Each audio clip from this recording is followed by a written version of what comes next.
ایران اور امریکہ کی جنگ نے گلوبل الائنسز کی کمزور بنیادوں کو بھی بے نقاب کیا ہے۔ پہلے یورپ اور امریکہ کا اتحاد پارا پارا ہوتا نظر آیا، اب عرب اسٹیٹس کی باری ہے۔ دو بڑے گلف آئل پروڈیوسر سعودی عربیہ اور یو اے ای ایک دوسرے کے مقابل کھڑے دکھائی دیتے ہیں، لیکن عرب اسٹیٹس کے اس اتحاد میں پہلی درار 2017 میں دیکھی گئی تھی۔ یہ اس وقت ہوا تھا جب سعودی عربیہ اور یو اے ای نے قطر کے بیک آؤٹ کا اعلان کیا تھا۔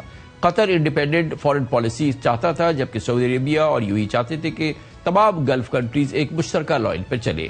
اس بائیکاٹ کے بعد 2019 میں قطر نے اوپیک سے باقاعدہ علیحدگی اختیار کی، اور اس طرح سعودی عربیہ اور یو اے ای کے درمیان یہ تناؤ بھی اچانک سامنے نہیں آیا۔ اس کی بھی ایک بیک گراؤنڈ ہے۔ پہلے یمن میں خانہ جنگی کے معاملے میں دونوں ملکوں نے مخالف گروہوں کی پشپناہی کی۔ میڈیا رپورٹس کے مطابق سعودی عربیہ نے یمنی حکومت کا ساتھ دیا، جبکہ یو اے ای نے حکومت مخالف گروپ ایس ٹی سی کی حمایت کی۔ دسمبر 2025 میں سعودی عربیہ نے یمن میں ایک اسلحہ کھیپ پر بمباری کر دی، جسے وہ اپنی سیکیورٹی کے لیے خطرہ سمجھا۔ اس کے بعد سعودی عرب کے مطالبے پہ یو اے ای نے اپنی فوجوں کو یمن سے نکال لیا، لیکن دونوں ملکوں کے درمیان نہیں ہوئی۔ پھر سوڈان میں بھی ہی صورتحال دیکھنے میں آئی، جہاں سعودی عربیہ اور ابوظہبی کی ترجیحات میں پرائرٹیز میں واضح فرق نظر آیا۔ تاہم حالیہ امریکہ ایران جنگ نے اس تقسیم کو نئی شدت دی ہے۔ سعودی عربیہ نے پاکستان، ایجپٹ اور ترکیہ کے ساتھ مل کر ڈپلومیٹک ریزولوشن کی کوشش کی ہے۔ یو اے ای نے بھی امن مذاکرات کی مخالفت نہیں کی، مگر اس کا اصرار رہا ہے کہ اس امن معاہدے میں عرب ریاستوں، خاص طور پہ یو اے ای کی مستقبل میں پراپر سیکیورٹی کی 100% گارنٹی ہونی چاہیے۔ اس کا بیک گراؤنڈ ایران کے متبادل توڑ حملے بنے جو اس نے اس جنگ کے دوران یو اے ای پہ کیے۔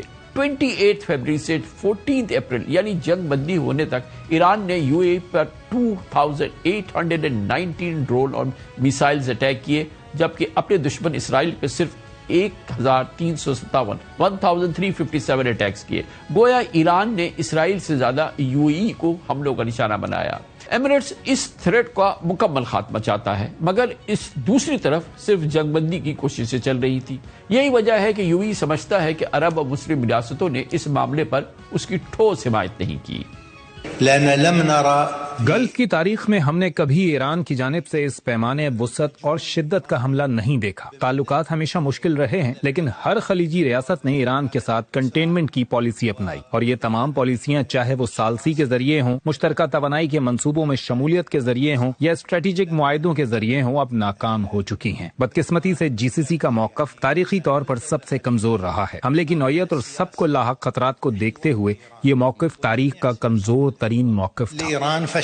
یہ وہ پورا پس منظر ہے جس نے کہ خلیجی ملکوں میں اس خلیج کو جنم دیا ہے۔ پاکستان بہت مشکل صورتحال میں ہے، ایک بڑا چیلنج ہے، فارن پالیسی چیلنج ہے، کیونکہ تمام عرب ممالک ساتھ، عرب ریاستوں کے ساتھ پاکستان کے بہترین تعلقات ہیں۔ اوبویسلی سعودی عرب کے ساتھ مثالی تعلقات ہیں۔ یہ تمام معاملات میں بہرحال پاکستان کو ایک بہت ہی بیلنس اسٹرائک کرنا ہے، اور اس پوری کیفیت میں ان تمام عرب ریاستوں کے ساتھ جو دیرینہ تعلقات ہیں ان کا بھی تحفظ جو ہے وہ یقینی طور پر پاکستان کی ایک پرائرٹی ہے۔ اس پورے موضوع پہ بات کرتے ہیں، اور اس کے لیے ہم نے دعوت دی۔ ہمارے ساتھ موجود ہیں